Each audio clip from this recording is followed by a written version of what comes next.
அன்பு நண்பர்களே, அனைவருக்கும் அன்னை சமையல் உமாவின் அன்பான வணக்கங்கள். இன்றைக்கி அன்னை சமையலில் பார்க்க போகிறது சூப்பரான லஞ்ச் பாக்ஸ் ரெசிபிங்க. புதினா சாதம், அதுக்கு சூப்பரான சைட் டிஷ் சேனக்கிழங்கு வறுவல். ரெண்டுத்தையுமே நீங்கள் ஒரு 20 நிமிஷத்துக்குள்ளே பண்ணிடலாம். வாங்க புதினா சாதமும் சேனக்கிழங்கு வறுவலும் எப்படி செய்கிறதுன்னு பார்க்கலாம்.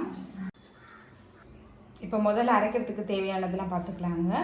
3 பச்சை மிளகாய், 2 துண்டு இஞ்சி, 8 பல் பூண்டு, 1 பட்டை, 2 ஏலக்காய், 1 கைப்பிடி அளவு புதினா, கொஞ்சம் கொத்தமல்லி. இப்போ இது எல்லாத்தையும் தேவையான அளவு தண்ணி சேர்த்து மிக்சியில் நைஸாக அரைச்சிக்கலாங்க. கடாயில் தேவையான அளவு எண்ணெய், 1 பட்டை, 1 அன்னாசி மூக்கு, 1 டீஸ்பூன் சோம்பு, கொஞ்சம் முந்திரி நீங்கள் விருப்பப்பட்டீங்கன்னா சேர்த்துக்கலாங்க. கொஞ்சம் புதினா,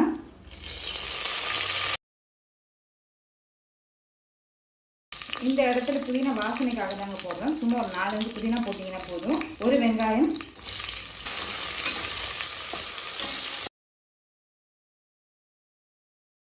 அடுத்தது 1 உருளைக்கிழங்கு சேர்த்துக்கலாம். உருளைக்கிழங்கு நீங்கள் விருப்பப்பட்டால் சேர்த்துக்கலாங்க. உருளைக்கிழங்கு சேர்த்துட்டு நல்லா வதக்கி வச்சுங்க. இப்போ அடுத்தது நம்ம அரைச்சி வச்சுருக்க விழுதை இதில் சேர்த்துக்கலாம்.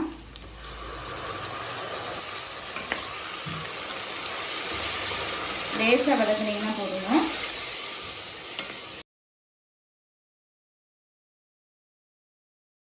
தேவையான அளவு உப்பு. இப்போ அடுத்தது இது கூடவே 2 கப் தண்ணி சேர்த்துக்கலாங்க. 1 கப் அரிசி எடுத்திருக்கேன், அதனால் 2 கப் தண்ணி சேர்க்குறேன்.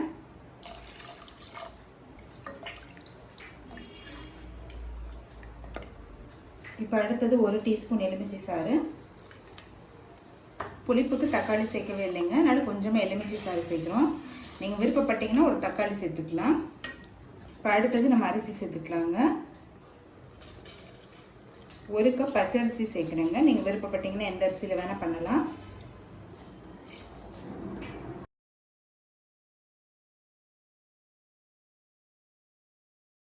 நல்லா மிக்ஸ் பண்ணிக்கோங்க.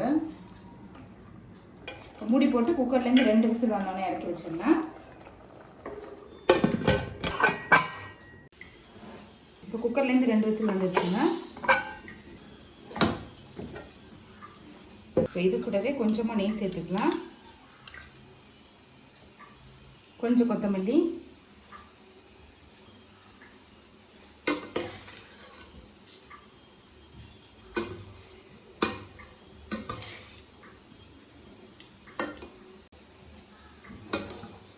புதினா சாதம் ரெடி ஆயிடுச்சு. அடுத்து சேனக்கிழங்கு வறுவல் எப்படி செய்யறதுன்னு பார்க்கலாங்க. கடாயில் தேவையான அளவு தண்ணி. இப்போ அடுத்தது இதில் சேனக்கிழங்கு சேர்த்துக்கலாம்.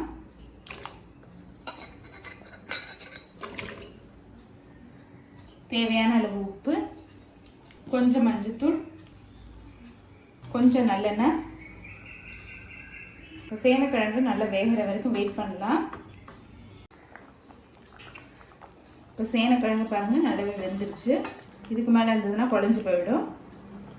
இப்போ இதை எடுத்து தனியாக வச்சிடலாங்க. இப்போ தேவையான அளவு எண்ணெய், 1/4 டீஸ்பூன் கடுகு, கொஞ்சம் சீரகம், கொஞ்சம் கருவேப்பிலை.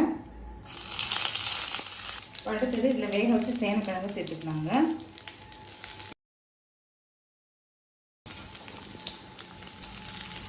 கொஞ்சமாக இஞ்சி பூண்டு விழுது, 2 டீஸ்பூன் மிளகாய்த்தூள்,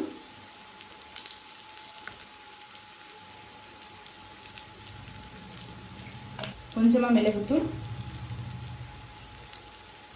கொஞ்சம் உப்பு. எல்லாத்தையும் நல்லா மிக்ஸ் பண்ணிக்கலாங்க.